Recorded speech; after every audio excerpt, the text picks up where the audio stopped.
رسول اللہ صلی اللہ علیہ وسلم نے فرمایا کہ ایک روز موسیٰ علیہ السلام نے کھڑے ہو کر بنی اسرائیل میں خطبہ دیا تو آپ سے پوچھا گیا کہ لوگوں میں سب سے زیادہ صاحب علم کون ہے؟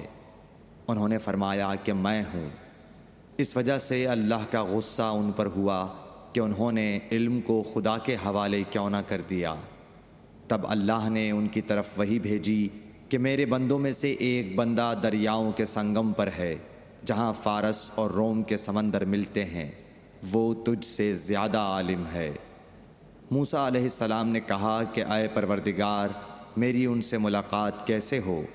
حکم ہوا کہ ایک مچھلی زنبیل میں رکھ لو، پھر جہاں تم اس مچھلی کو گم کر دو گے تو وہ بندہ تمہیں وہیں ملے گا۔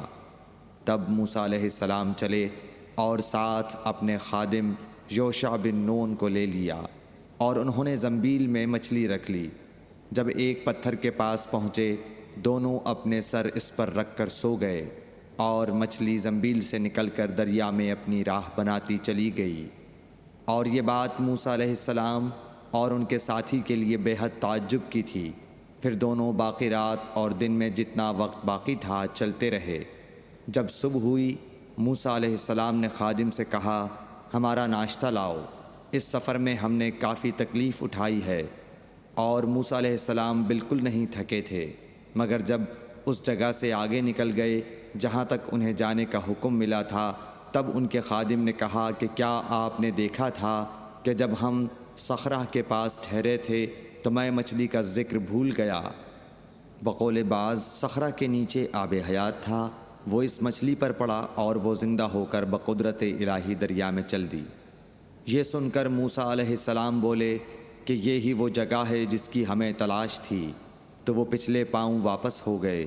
جب پتھر تک پہنچے تو دیکھا کہ ایک شخص کپڑا اوڑھے ہوئے موجود ہے۔ موسیٰ علیہ السلام نے انہیں سلام کیا۔ خضر نے کہا کہ تمہاری سرزمین میں سلام کہاں؟ پھر موسیٰ علیہ السلام نے کہا کہ میں موسیٰ ہوں۔ خضر بولے کہ بنی اسرائیل کے موسیٰ؟ انہوں نے جواب دیا ہاں۔ پھر کہا کہ کیا میں آپ کے ساتھ چل سکتا ہوں تاکہ آپ مجھے ہدایت کی وہ باتیں بتلاؤ جو اللہ نے خاص آپ ہی کو سکھلائی ہیں؟ خضر بولے کہ تم میرے ساتھ صبر نہیں کر سکو گے۔ اے موسیٰ، مجھے اللہ نے ایسا علم دیا ہے جسے تم نہیں جانتے، اور تم کو جو علم دیا ہے اسے میں نہیں جانتا۔ اس پر موسیٰ علیہ السلام نے کہا کہ خدا نے چاہا تو آپ مجھے صابر پاؤ گے، اور میں کسی بات میں آپ کی نافرمانی نہیں کروں گا۔ پھر دونوں دریا کے کنارے کنارے پیدل چلے۔ ان کے پاس کوئی کشتی نہ تھی کہ ایک کشتی ان کے سامنے سے گزری تو کشتی والوں سے انہوں نے کہا کہ ہمیں بٹھا لو۔ خضر کو انہوں نے پہچان لیا اور بغیر کرائے کے سوار کر لیا۔ اتنے میں ایک چڑیا آئی اور کشتی کے کنارے پر بیٹھ گئی۔ پھر سمندر میں اس نے ایک یا دو چونچیں ماری۔ اسے دیکھ کر خضر بولے کہ اے موسیٰ، میرے اور تمہارے علم نے اللہ کے علم میں سے اتنا ہی کم کیا ہوگا جتنا اس چڑیا نے سمندر کے پانی سے۔ پھر خضر نے کشتی کے تختوں میں سے ایک تختہ نکال ڈالا۔ موسیٰ علیہ السلام نے کہا کہ ان لوگوں نے تو ہمیں کرایہ لیے بغیر مفت میں سوار کیا، اور آپ نے ان کی کشتی کی لکڑی اکھاڑ ڈالی تاکہ یہ ڈوب جائیں۔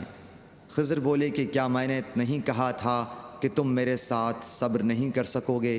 اس پر موسیٰ علیہ السلام نے جواب دیا کہ بھول پر میری گرفت نہ کرو۔ موسیٰ علیہ السلام نے بھول کر یہ پہلا اعتراض کیا تھا۔ پھر دونوں چلے۔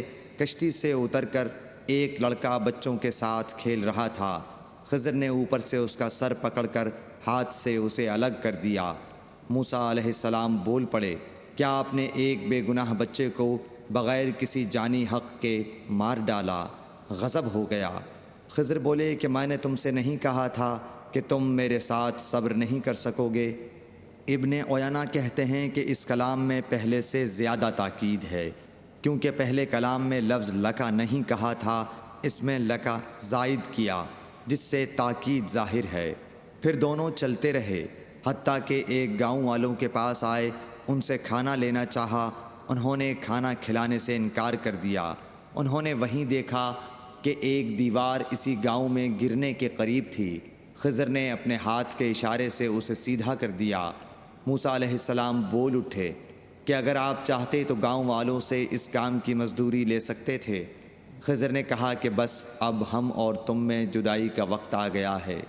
جناب محبوب کبریا رسول اللہ صلی اللہ علیہ وسلم فرماتے ہیں کہ اللہ موسیٰ علیہ السلام پر رحم کرے۔ ہماری تمنا تھی کہ موسیٰ علیہ السلام کچھ دیر اور صبر کرتے تو مزید واقعات ان دونوں کے بیان کیے جاتے اور ہمارے سامنے روشنی میں آتے، مگر حضرت موسیٰ علیہ السلام کی عجلت نے اس علم لدنی کے سلسلے کو جلد ہی منقطع کرا دیا۔ صحیح بخاری حدیث نمبر 122۔